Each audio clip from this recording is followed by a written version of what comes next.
You're awake, ready to conquer another day. But wait, it's 3 a.m. Oh no.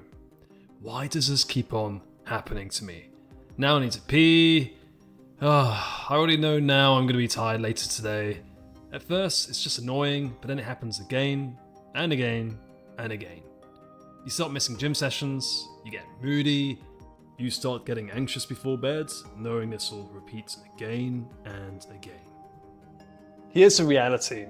35.5% of people wake up in the middle of the night at least 3 times a week. So yeah, it's common, but it doesn't mean it's okay. Most of us wake up briefly during the night, no big deal, if you can fall back asleep.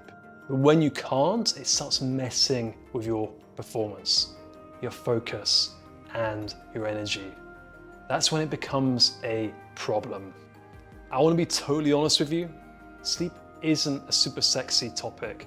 It's hard to get views in this area. It's not the sort of thing most people want to click on. So I don't want this video to be about sleep. It's about improving your life. No longer being tired in front of your kid, skipping gym sessions all the time, or simply just needing a coffee to get through every single day. A life without that. So, these are the 7 key factors you need to know if you want to reduce waking up in the middle of the night. We'll start with the 3 horsemen of the sleep apocalypse: alcohol, caffeine, and nicotine. Now, if there's anything I've learned in life, it's that people just don't like being told what to do. I hate it when people just say, you've got to do this, got to do that, without any explanation or evidence. So here, I'm just going to focus on the evidence and my personal experiences with all 3. Therefore, you can make your own decisions after this. When it comes to alcohol, this 2014 study showed that alcohol leads to decreased sleep onset latency and changes in sleep architecture early in the night. There are many other studies out there which I'll link in the description. Nearly every single study I've ever read on alcohol and sleep, it has a negative impact on sleep, and it can affect disturbances, which is part of waking up during the night. Personally for me, I stopped drinking nearly 2 years ago now. I was never a really heavy drinker, but I'd still be drinking maybe 1, 2, 3 beers 1 time a week. It sounds pretty innocent, right? But every single time I had a few beers, the next day my sleep was always worse. I was more tired. And the thing is, 1 bad day of bad sleep adds into more, because you've got to catch up on that sleep in the days after that. And another way of looking at it, 1 day a week is 14% of your life. It's actually quite a lot. Therefore, it was having a big impact on my sleep and my energy levels. So it's up to you, but a big benefit I found for me personally was that as soon as I stopped drinking, ever since honestly, I've never woke up feeling like shit. As simple as that, because I'm never having a situation where my body is full of alcohol, I'm hungover. So it's amazing just living life where every morning is good. But I will not speak anymore on alcohol, it's pretty obvious, right? Next is caffeine. So caffeine sticks longer in your system than you may think. The half-life of coffee can be from 2 to 12 hours, depending on your metabolism. This very recent study from this month, October 2024, showed that even 12 hours after consuming coffee, you can still have a considerable amount of caffeine still in your system. If you're drinking in the afternoon, potentially even evening, especially if your genetics are suboptimal, i.e. you have caffeine sensitivity, your body doesn't metabolize it very fast, it can still be very much in your system. In terms of the effect, look at this study. This showed that the coffee reduced total time sleep in participants by 45 minutes, which is a lot. There are more and more studies come out between caffeine and sleep, but the very commonality is the fact that it does hurt the quality of sleep, and it can lead to disturbances which might be a factor behind wake-ups. So even if you have the best coffee genetics ever, coffee drunk at even 6 p.m. can still very much be in your system. So I'd just be extra careful around caffeine.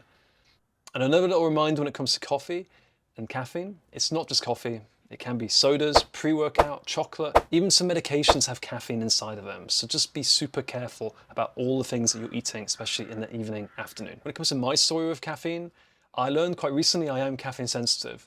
So I had a DNA test. You can see the results on the screen right now. I found that when I do drink coffee after 10, 11 a.m., I still feel it in my system by nighttime. So these days, I have a very strict cut-off at midday, but For strong coffees, I won't touch them after 10 a.m. And that's just personally what works for me. For yourself, I really recommend just experimenting, but it's something that you should be really mindful about. When it comes to nicotine, I'll be honest, I've never really been into smoking, but this study is quite damning in its verdicts. Regardless of location, marital status, or education levels, smokers generally experience lower quality sleep. So all in all, nicotine can impact sleep, so just be aware. One of these three, maybe all three of them, could be being a part of your 3 a.m. wake-ups. Number 2 is blood sugar and insulin. Now ultimately, during the night, our brain's actually very active. There's a lot going on here, a lot of wave patterns. It's actually argued that in some ways, our brain's more active during nighttime than it is during the day. Therefore, imbalances in cortisol, insulin, blood sugar, and ultimately if your body's struggling with digestion during sleep, can impact this process and end up waking you up. Another interesting thing is that high blood sugar or imbalances in insulin can impact the need to pee. So there's a lot of reasons why blood sugar or insulin may be part of the issue when it comes to you waking up in the middle of the night. One other thing I will throw in there is a high link between diabetes and sleep issues. So if you are having issues with blood sugar, insulin, you could be early stage diabetic. This could also be throwing more fire into reasons why you might be waking up in the middle of the night. Now, what you might see in some YouTube videos is they talk about how your blood sugar levels are dropping during a point of the night where basically you're hungry, and that's what's actually waking you up.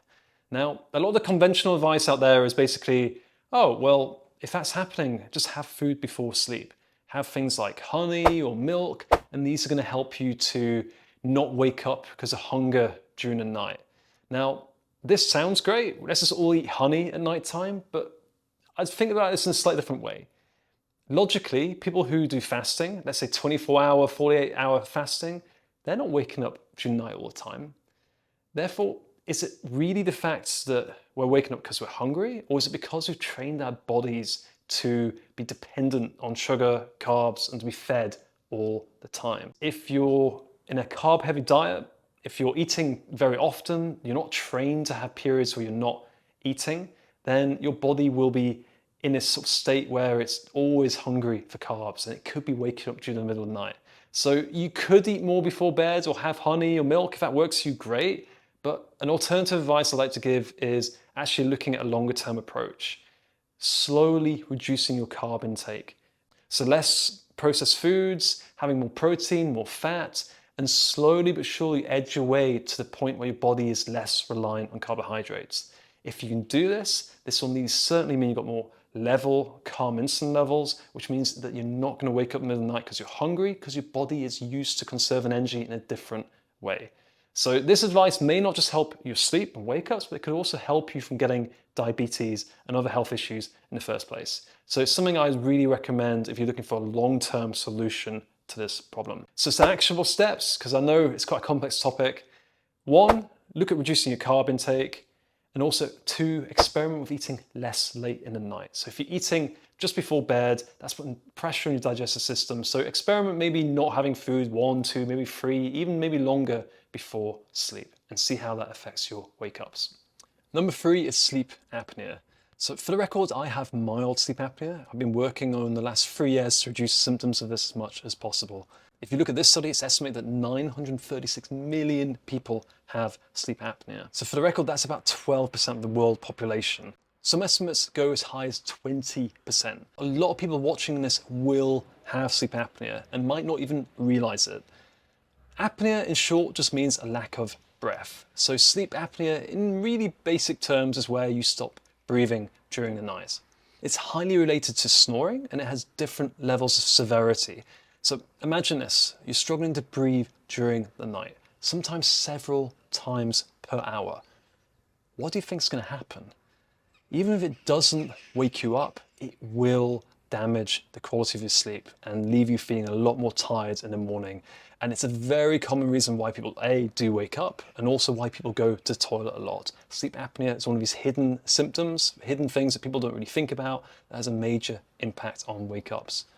What I'd recommend, if you are often snoring, you have dreams of drowning or choking, maybe your partner keeps on telling you you're struggling to breathe during your sleep, or you just wake up often feeling not great the next day, I really recommend to go see a doctor. And I mean this in a very serious way. If you have even light forms of sleep apnea and decide not to do anything about it, it can potentially be losing you years of life. And not just years of life, but quality of life as well. So I cannot recommend enough to explore this topic, because a lot of people who have sleep apnea just don't know they have it. It's really common, and it's just not talked about enough, I'm afraid. So this is why I'm very passionate about talking about this, because I understand how bad it can get. Now, at this point, if you are still watching, you are literally part of the 5% of people with an attention span. So well done. If you have found value in this video so far, I'd really appreciate if you can subscribe and like the video. It helps me be more motivated to make more videos, but also helps other people who struggle with wake-ups to find this video. So I'd really be grateful for that. Number 4 is your bedroom environment. Ultimately, I'm going to be quite short in this one because it's very well covered. Nearly everyone knows these things, but in short, light and temperature and noise. So basic things to look at is if you've got light coming in, either from cars or street lights or from LEDs in your room, try and cut these out. Temperature, ideally around 18 Celsius, 65 degrees Fahrenheit. It depends on the person. When it comes to noise, consider using earplugs or getting noise insulation, or potentially white noise machines can help to stop this, because these are all good reasons that you'll get woken up, but you might not realize it at the time, because normally you only gain consciousness after the wake-up's happened. So this is one of the kind of more quick wins you can look at. Now, number 5, stress management. This is something that's very close to my heart, and I would argue possibly the number one reason why a lot of people are waking up. We are living in a stress epidemic right now. Never in human history have our brains been so engaged. Life just isn't as simple as it used to be. Now, it's not all bad, but if your brain is constantly in fight, flight, or freeze mode, then it will have an impact on your sleep. Stress impacts your cortisol levels, and it can make your dreams more severe. It can also impact your breathing, your sleep apnea, nearly everything. Therefore, it is a major cause of wake-ups during the night. Now, the question is what you can do about it. So here are a few alternative tips that you might not hear in other videos. So number 1, take some time to work on your goals. Many people are pulling themselves in 10 different directions because they don't know what they want in their life. Sitting down, taking some real time to think about what you want can be a huge game changer. Once you know what you want, you'll stop trying to do 10 things at once, because you'll know what matters and you'll be able to prioritize your time, do less people pleasing, and ultimately be more calm. I know it's easier said than done, but you can't go wrong with goal setting. Number 2 is journaling. Now, I know a lot of people hate journaling, but hear me out on this. If you want to get good at maths, what do? You write it out and do homework. Languages, the same thing. Nearly any form of study, you need to do some writing or typing. End of the day, our ability to remember and process information isn't that great. But when we use different learning methods, like typing, writing, we are much more likely to remember. Therefore, think of journaling as a way of dealing with your life. By writing stuff down, you remember more. It's no longer spinning around in your back of the head, and it's being processed. Many of the most famous and successful people in history were avid journalers. It's not a coincidence. And lastly, having a bedtime routine. A lot of people overcomplicate this, so I'm just going to share my bedroom routine. An hour before bed, I reduce the lights. 30 minutes before, no more phone. I put it on a charger away from my bed. In bed, I do 5 to 15 minutes of journaling and reading. That is it. Number 6, circadian rhythm. Your body runs on a 24-hour internal clock called the suprachiasmatic nucleus, and ignoring it is a recipe for disaster. If you're not synced up with a circadian rhythm, your body will simply get confused and out of sync. My advice to how to avoid this? Easy thing, get sunlight early in the morning. Every day I get into my clothes as soon as I can. I might drink a glass of water quickly, and then I go out to this little park for 5 minutes. Nothing complex. The key is to get some natural sunlight, so it helps to get that body waking up in a natural way. You might be asking, why doesn't normal light do that? Trust me, the sun is a lot more brighter than natural light. Now, when I'm back, I'll drink some water, helps me wake up. Maybe then I have a cup of tea or coffee. I do my best to go to bed at the same time most days. I'm not a monk, I'm not Brian Johnson. You see all my daily sleep scores on Instagram, but I do my best. The smaller the gap in your rhythm and when you wake up, the better. And number 7, water intake. Now, honestly, this is probably not the main reason most people are waking up, even though it might seem obvious. That said, there are a few wins you can have when it comes to water, especially if you're peeing a lot during the night and you think that might be a reason. So try to drink more water in the morning and less in the evening. So try and get a litre in the first hour. It's a great little way to do that. You can try Kegel exercises to strengthen your groin muscles. I'm not going to demonstrate that, but you can look it up separately. And also consider adding magnesium or other trace minerals to your water before sleep. These can help, I've heard in some cases, to reduce needing to go to bed. And that's it, we're done. Try all these areas, let me know what worked best for you in the comments, and PS, there is a free sleep assessment that I pinned that might really help you to understand what the main reasons are behind some of your sleep issues. Much love.